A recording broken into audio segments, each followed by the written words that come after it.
Welcome to part 3 of the integration topic, where we'll be looking at definite integrals.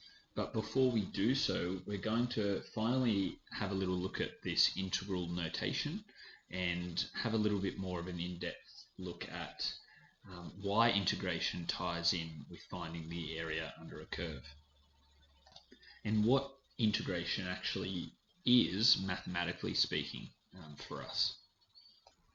When we have some curve, y equals f of x, and we're interested in the area under the curve, such as this, we know that we can approximate the value of this area.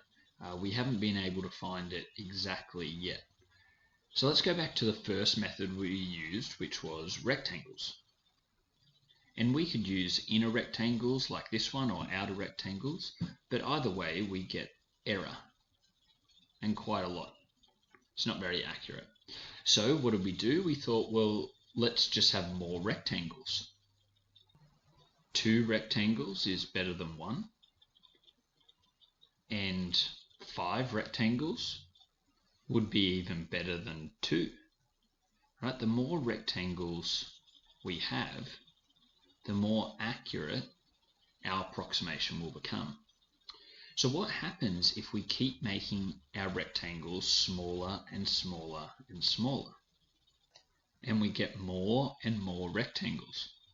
Well, eventually we'll have an infinite number of rectangles, all with a tiny, infinitesimally small width, and our approximation will be perfect.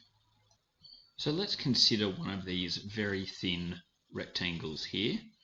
What are its dimensions?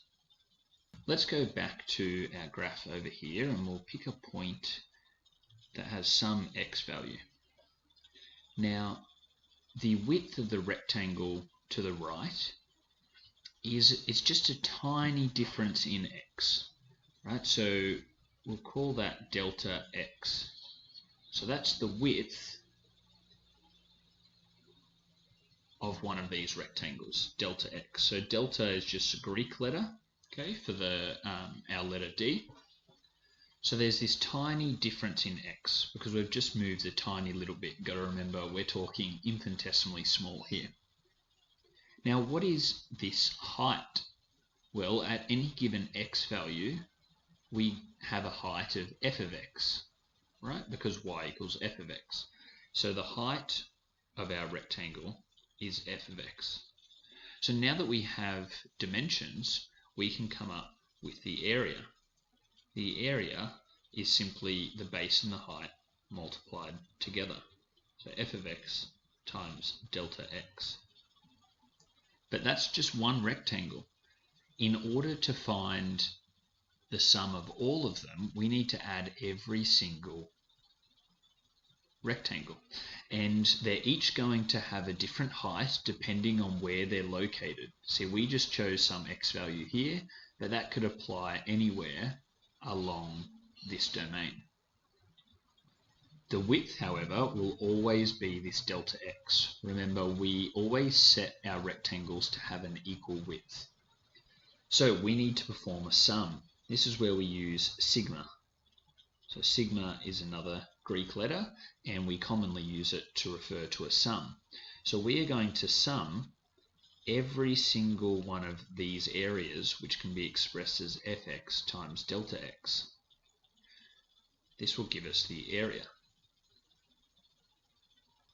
But remember, we are taking delta x to be infinitesimally small. So it's approaching 0. Right? This is an infinite number of rectangles that we're talking about. This means we can apply a limit. So the true area is actually the limit as delta x approaches 0 of this sum. And when we take a limit of a sum like this, we introduce new notation.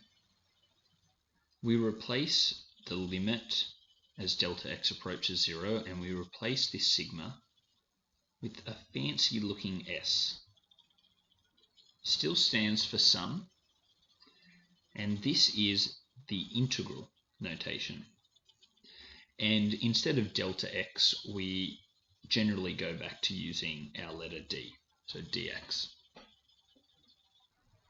So just to summarize, we say that this symbol is the integral symbol, and we use it for the infinite sum of rectangles.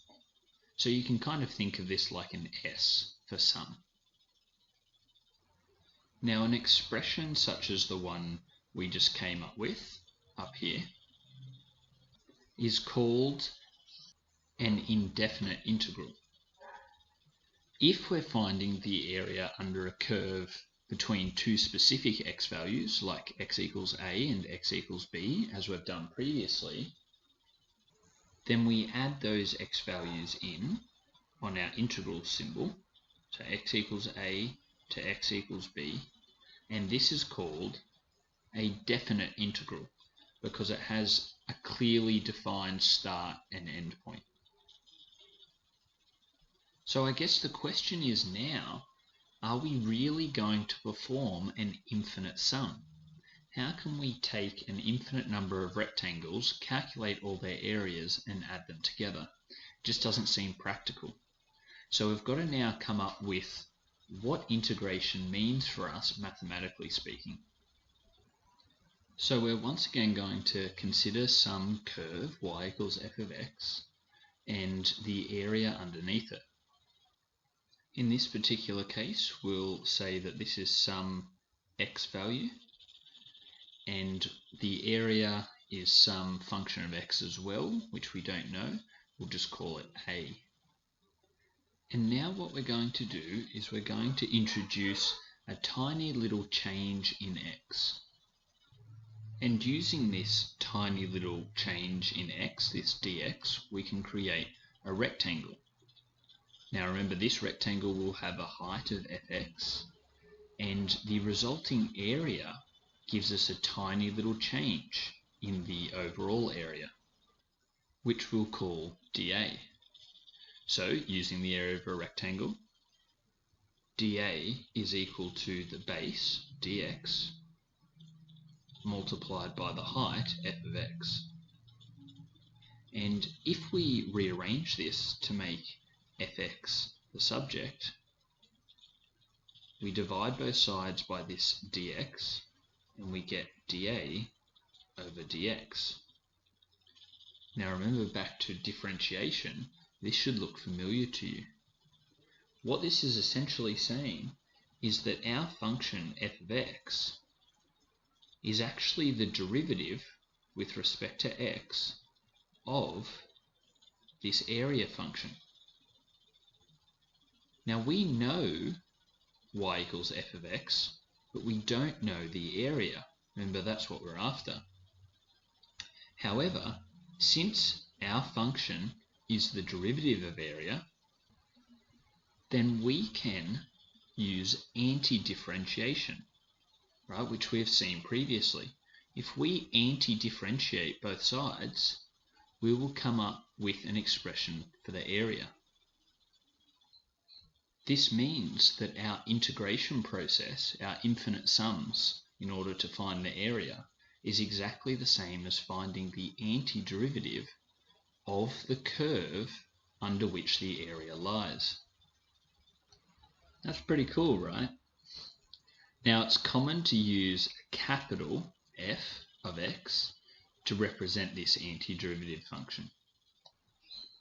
Now let's put this all together when we're dealing with definite integrals. So that's where we're trying to find an area between x equals a and x equals b. If we are trying to find this area, which is bounded by some x value, then the area is given by f of x, capital F of x that is, where we're talking about the antiderivative. So what if this x value is actually a? Then that means that this area is given by f of a, since we've replaced x with a. Now let's also add in some x equals b value. This area here would be given by f of b. And so if we wanted to find the area between a and b, it would be equal to f of b minus f of a. That is, the whole area was f of b. Take away this first area, which is f of a, leaves us with this area in between. So to write this precisely, the integral of the function f of x dx between a and b is equal to capital F of b minus capital F of a, where f of x, the capital F of x, is the antiderivative of our original function. Crazy. All right, let's do some examples.